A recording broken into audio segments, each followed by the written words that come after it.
డోన్ నియోజకవర్గంలో ఉన్నటువంటి మీడియా మిత్రులకు, ఈ కార్యక్రమానికి ఇచ్చేసినటువంటి ఎన్ఎస్యుఐ యూత్ కాంగ్రెస్ పార్టీ ప్రతినిధులకు, మహిళా Congress, minority wing, DCC, Seva Dal, ఈరోజు భారత రాజ్యాంగాన్ని కాపాడేటువంటి ప్రయత్నం, ప్రజాస్వామ్య శక్తుల్ని ఐక్యం చేసేటువంటి ప్రయత్నం, దేశంలో జరుగుతున్నటువంటి కార్పొరేట్ రంగాన్ని బలోపేతం చేస్తున్నటువంటి మతోన్మాదులకు వ్యతిరేకంగా భారత రాజ్యాంగమే భారతదేశ ప్రజలకు రక్ష అని చెప్పి ఈరోజు దేశవ్యాప్తంగా జరుగుతున్నటువంటి ఉద్యమంలో భాగంగా గ్రేటర్ రాయలసీమ పరిధిలో ఇక్కడ జరుగుతున్నటువంటి ఆధిపత్య రాజకీయాలు, దోపిడీ రాజకీయాలు, కుల రాజకీయాలు, కేవలం ప్రజల మధ్య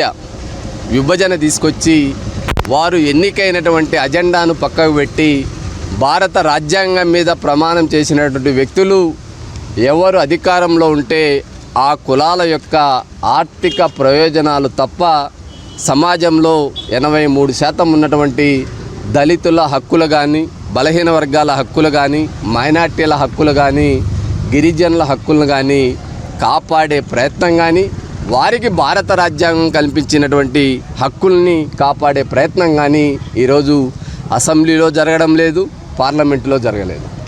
ఎందుకంటే ఈరోజు మనం చూస్తే ఇప్పటి వరకు రాజ్యసభలో ప్రాతినిధ్యం వహిస్తున్నటువంటి సభ్యుల వారి యొక్క ఆర్థిక పరిస్థితి చూస్తే 233 మంది రాజ్యసభలో ఉంటే 223 మంది 26,000 కోట్ల 400 రూపాయలు అధికారికంగా ప్రకటించారు వారి ఆస్తుల్ని. అంటే ప్రకటించిన ఆస్తుల్ని లెక్కకేస్తే దాదాపు 6 లక్షల కోట్లకు పైబడినటువంటి వ్యక్తులు రాజ్యసభలో ప్రాతినిధ్యం వహిస్తే ఈ దేశంలో ఉన్నటువంటి దళితులు, గిరిజనులు, మైనార్టీల, పేద ప్రజల యొక్క సమస్యలు వారు ప్రస్తావిస్తారా? ఇలాంటి కార్పొరేట్ వ్యక్తులకు ఊడిగం చేస్తున్నటువంటి ప్రాంతీయ పార్టీలు ఈరోజు జగన్మోహన్ రెడ్డి అధికారంలోకి వచ్చిన 100 కోట్లు పార్లమెంటు సీట్లు కొనే వాళ్ళకి, రాజ్యసభ స్థానాలు కొనే వాళ్ళకి ఆయన అప్పగిస్తాడు.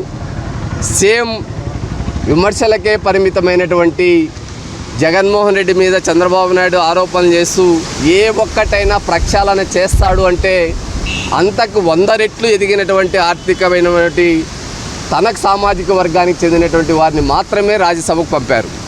ఈరోజు విద్యను వ్యాపారం చేస్తూ పేదల్ని జలగల్లా పీకుతున్నటువంటి భాష్యం అధినేత ఆయన 2005, 2006 అనంతపూర్కి వచ్చినప్పుడు నా కింద నేను చైర్లో కూర్చుంటే కింద కూర్చోవడానికి ప్రయత్నం చేశాడు. అంటే మాకు ఇక్కడ స్కూల్ పెట్టడానికి పర్మిషన్ ఇప్పిండి అన్నా అని.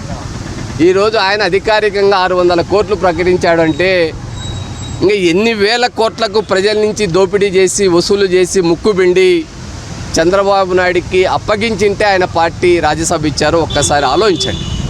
ఎందుకు ఇవన్నీ చెప్తున్నా అంటే పార్లమెంటులో, అసెంబ్లీలో విద్యని వ్యాపారం చేసేవాళ్ళు, వైద్యాన్ని వ్యాపారం చేసేవాళ్ళు, పేద ప్రజలకు దక్కాల్సినటువంటి భూములు, ప్రకృతి సంపదను కొల్లగొట్టేటువంటి దొంగలు, గజ దొంగలు, దోపిడీదారులు అసెంబ్లీ, పార్లమెంట్ నిండా కబ్జా చేశారు.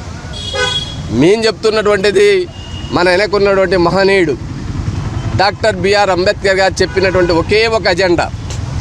భారత రాజ్యాంగంలో మీరందరూ కూడా స్పష్టంగా ఇప్పటికీ చదవండి. ప్రియాంబుల్ అంటే పీఠికలో మనకు పొందుపరిచినటువంటి సామాజిక, ఆర్థిక, రాజకీయ సమన్వయం ఈ దేశ ప్రజలకి దక్కినప్పుడు ఈ దేశం అభివృద్ధి చెందుతుంది. అంటే ఆర్థికంగా అభివృద్ధి చెందాలా, సామాజికంగా కులాల మధ్య, మతాల మధ్య, ప్రాంతాల మధ్య విభేదాలు లేకుండా సమానత్వం ఉండాలా. అసెంబ్లీ, పార్లమెంట్లో దామాషా ప్రకారం అంటే ప్రతి కులానికి ప్రాతినిధ్యం ఉండాలా అనేటువంటి ఒక మంచి సంకల్పంతో భారత రాజ్యాంగాన్ని ఆయన రచిస్తే ఈరోజు చేస్తున్నటువంటి నిర్వాహానికి మనకు జరుగుతున్నటువంటి పరిణామాలు మీడియా, కార్పొరేట్ కబంధాస్తాల్లో, సినీ పరిశ్రమ, పత్రికా పరిశ్రమ, ఇంకా చివరికి మొన్న 500 మంది భారతదేశంలో ఉన్నటువంటి బిలియనీర్లను ప్రకటిస్తే ఈ దేశ జనాభాలో 83% ఉన్నటువంటి బలహీన వర్గాలు లేరు, దళితులు లేరు, గిరిజనులు లేరు, మైనార్టీలు లేరు. 500 మంది సంపదని మనం లెక్క కడితే దాదాపు 368 లక్షల కోట్ల సంపద ఈ 500 మంది చేతిలో ఉంది. ఇంకా దేశం ఎప్పుడు ఆర్థికంగా సమానత్వాన్ని సాధిస్తుంది?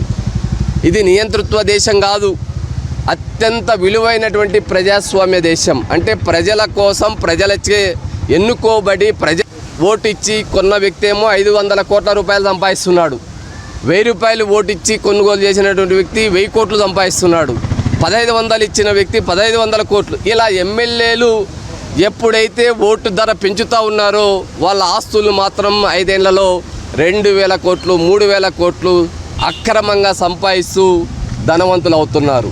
అందుకే ఈరోజు రిజర్వేషన్ల పరిరక్షణ సమితి భారత రాజ్యాంగ వ్యవస్థల్ని కాపాడేటువంటి ప్రయత్నం, ప్రజాస్వామ్య స్ఫూర్తిని ముందుకు తీసుకెళ్లేటువంటి ప్రయత్నం, ప్రతి గ్రామంలోనూ ప్రభుత్వ పాఠశాల ఉండాలని, ప్రతి గ్రామంలోనూ వైద్య సేవలు ప్రభుత్వం అందించాలని, చదువుకున్నటువంటి యువతకి ఉద్యోగం అనేటువంటిది ఒక హక్కుగా భావించి దాన్ని అమలు చేయాలని, అదేవిధంగా ఈరోజు 1950 నుంచి భారత రాజ్యాంగం అమలైనప్పటి నుంచి ఎస్సీలకు ఎస్టీలకు చట్టసభల్లో ఏ విధంగా రిజర్వేషన్లు ఉన్నాయో ఈ భారతదేశ జనాభాలో 56% ఉన్నటువంటి బలహీన వర్గాలకు 44% రిజర్వేషన్లు అమలు చేయాలని, అదేవిధంగా బలహీన వర్గాలు దళితులు గిరిజనుల కంటే సామాజిక ఆర్థిక పరిస్థితులు అధ్వాన్నంగా ఉన్నటువంటి మైనార్టీల పరిస్థితి, ఈ దేశ జనాభాలో దాదాపు 16-17 కోట్లకు పైబడి ఉన్నటువంటి మైనార్టీలకు ఈరోజు భారతీయ జనతా పార్టీ ఎన్నికలు జరిపినటువంటి ఏ ఎన్నికల్లోనూ 2014, 2019, 2024 ఒక్క మైనార్టీ అభ్యర్థికి ఎమ్మెల్యే టికెట్ కానీ ఎంపీ టికెట్ కానీ ఇచ్చినటువంటి చరిత్ర లేదు. అది నిజంగా ప్రజాస్వామ్యబద్ధంగా రాజకీయ పార్టీ మనుగడ కొనసాగించడానికి అవకాశం లేదు. మొన్ననే కర్ణాటక హోమ్ మినిస్టర్ గారు ఒక ప్రకటన చేశారు, దమ్మున్నటువంటి ప్రకటన.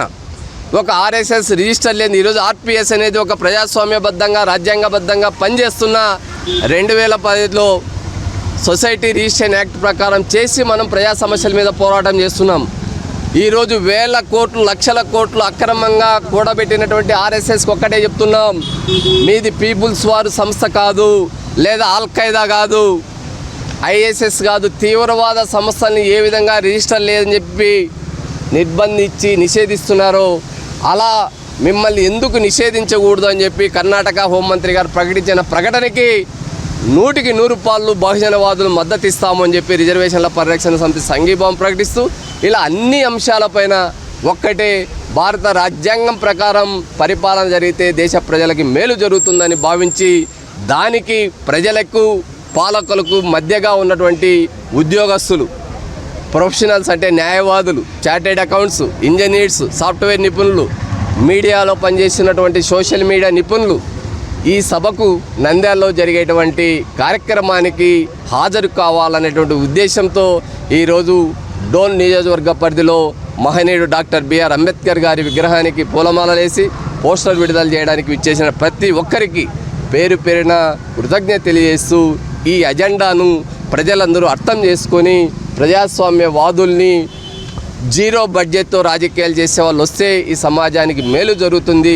2029 ఎన్నికల్లో ఆ నిర్ణయం తీసుకొని సామాన్యులకు చట్టసభలకు పంపేటువంటి బాధ్యత, ప్రజాస్వామ్యాన్ని పరిరక్షించేటువంటి బాధ్యత, రాజ్యాంగ వ్యవస్థల్ని పరిరక్షించేటువంటి బాధ్యత, కార్పొరేట్ శక్తుల్ని దోపిడీ వ్యక్తుల్ని తరిమి కొట్టేటువంటి బాధ్యత ప్రజలు తీసుకోవాలని చెప్పి డాక్టర్ పోతుల నాగరాజు ఆర్పిఎస్ వ్యవస్థాపకులు మీడియా ద్వారా పిలుపునిస్తున్నారు. Thank you.